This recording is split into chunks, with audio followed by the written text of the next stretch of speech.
কিন্তু এই বাচ্চা ছেলেটি রাতটাকে 3 ভাগে ভাগ করলো। তো মন দিয়ে শুনবেন, রাতটাকে 3 ভাগে ভাগ করলো। এক ভাগ যেন মায়ের সেবা করতে করতে কাটিয়ে দিল। মোটামুটি রাত হয়তো 12 ঘন্টার রাত। এই 12 ঘন্টার মধ্যে 4 ঘন্টার রাত তার মায়ের সেবা করার জন্য বেছে নিল। সুবহানাল্লাহ বলা হবে না?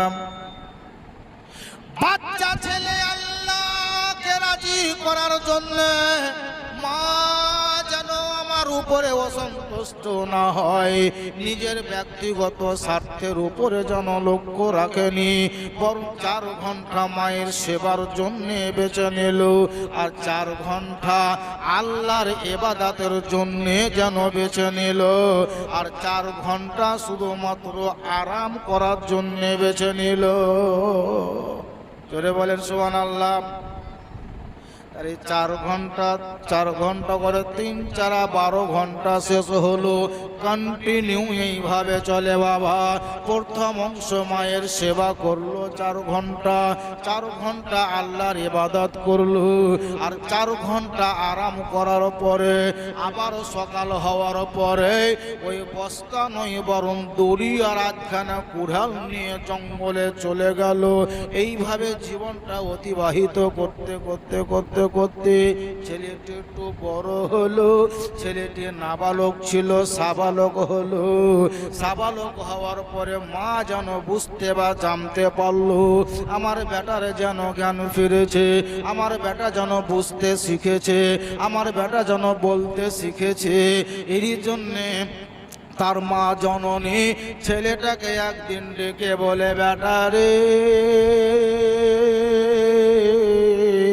ওরে আমার বেটা তুমি ভালোভাবে শুনো রে ধন, ওরে আমার লাগতে জিগার নূরে নাজার, ওরে আমার কলেজের টুকরা সোনার রত্ন বেটা শোনো, তোমার আব্বা ইন্তেকাল করার আগে তোমার জন্য আল্লাহর রাস্তায় ওই জঙ্গলের ভিতরে একটা গায়ের বাছুর ছেড়ে চলে এসেছিল।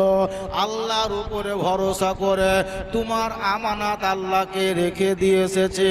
ওরে বেটা আজকে তোমার বয়সটা পূর্ণ হয়েছে রে বাপ, আর তুমি বেশি দেরি করিও না, যাও রে যাও জঙ্গলের ভিতরে তুমি চলে যাও। আর জঙ্গলে যাওয়ার পরে আল্লাহর দরবারে 2টো হস্ত উত্তোলন করে তোমার বাপের ছেড়ে যাওয়া গায়ের বাছর আল্লাহর কাছ থেকে চেয়ে নাও। এই ছেলেটাকে তার মা যখন বলল যে এটা বলছে, মা জঙ্গল তো মেলা বড়, তো কোন মাথায় যাব, কোন দিকে যাব? তার মা বলল, বেটা গোটা জঙ্গলে যেতে হবে না, এ রাস্তা দিয়ে তুমি চলে যাও। জঙ্গল ঢোকার মধ্যে যে একটা বড় বৃক্ষ আছে, সংকেত বা নিশানি নিদর্শন তার মা সব বলে দিল।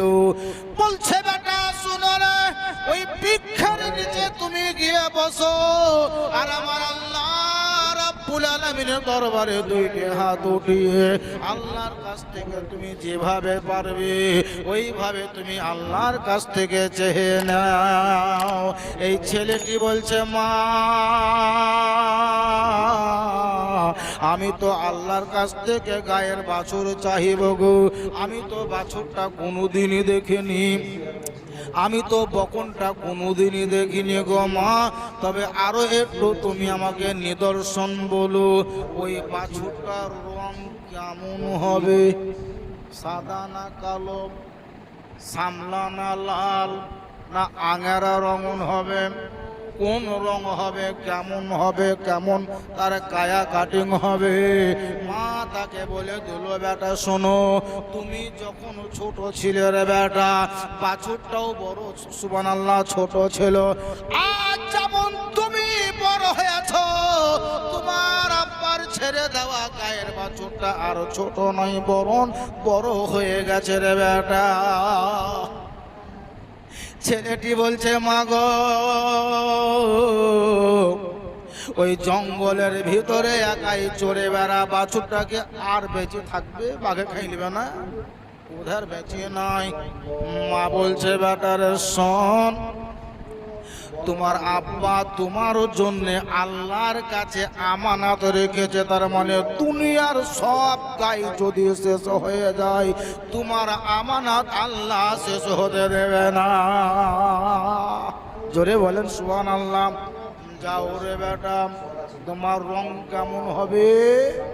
তার মা বলছে বেটা শোনো, সূর্য যখন পূর্ব দিকে উঠে, সূর্য যখন পূর্ব দিকে উঠব হয়, ওই রকম যেমন একটা আকাশের কালার দেখা যায়, অথবা সূর্য ডুবার আগে যে পশ্চিম দিকে মেঘের একটা কালার হয়, সেই কালারের বিবৃতি বর্ণনা ছেলেটির মা তার বেটাকে সব শুনিয়ে দিল। এইরকমই রং হবে রে বেটা, জঙ্গলের ভিতরে যাও। এই ছেলেটি জঙ্গলের ভিতরে যাওয়ার পর ওই যে মা যে গাছ বলেছে ওই গাছের কাছে গিয়ে দাঁড়ালো, গাছের কাছে গিয়ে দাঁড়ালো, চতুর্দিকে একটু তাকিয়ে দেখলো, কেউ কোথাও নাই, কোনো জায়গাতে গায়েও দেখা যায় না, গায়ের বাছুরও দেখা যায় না। তো কাকে বলবো কাকে বলবো, কে শুনবে? কিন্তু মা বলেছে তুমি আল্লাহর কাছে চাইবে।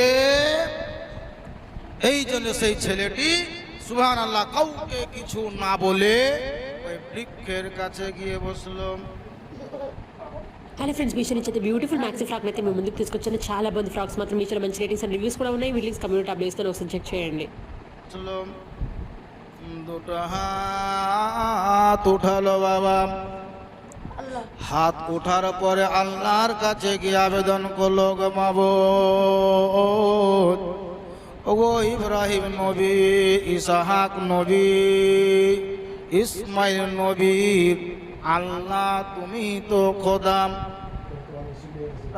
রব্বুল আলামিন, আমি তোমার দরবারে হাত উঠিয়ে এতটুকুই বলছি আল্লাহ, আমারও জন্য আমার আব্বা যে একটা বাছুর ছেড়ে গেছিল, ওই আমানতটা আমি আজকে মায়ের আদেশে নেওয়ার জন্য এসেছি আল্লাহ গো, আমার আব্বার ছেড়ে দেওয়া আমানতটা তুমি আমাকে ফেরত দাও।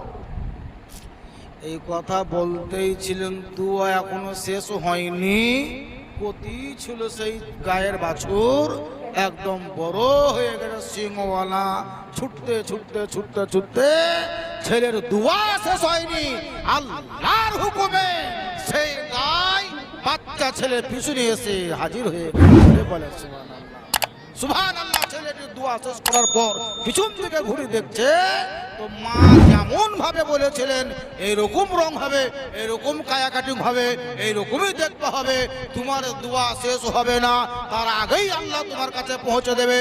এই ছেলেটির দোয়া শেষ হওয়ার আগেই আল্লাহ গায়িকাকে তার কাছে পাঠিয়ে দিয়েছে। দোয়া শেষ করার পর